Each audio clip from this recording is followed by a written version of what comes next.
Hello po, good afternoon, good morning, and good evening sa lahat. Ito po yung ginagawa ko sa every day off ko. Ayan yung aking pinagkakaabalahan. Picture siya ng anak ko. So, ito ay beads, pattern, at ayan ay dumidikit yan. Yan o. Yan. Ididikit ko lahat yan dyan. And then, merong mga iba-ibang kulay ng beads dyan. Yan. So, may mga number sila. Yan. And then, bawat number, meron silang meron silang symbol.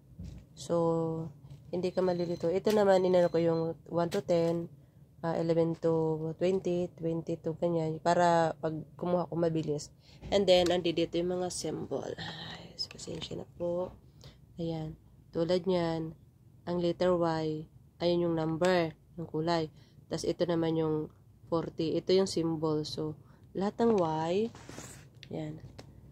Merong Y dyan. Ayan. Yan, letter Y. Yan. Yan dyan ko ilalagay yung mga, yung mga beads. So, ngayon, ang number ay 7. Tapos, number, ayan. Number 7 dito. Lahat ng mga number 7, symbol yan ng 7, ay lalagyan ko nitong, na to. So, let's go. Ayan yung number 7. So, paano ba? Yun. Number 7.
So, yun po yung ginawa natin. Itong,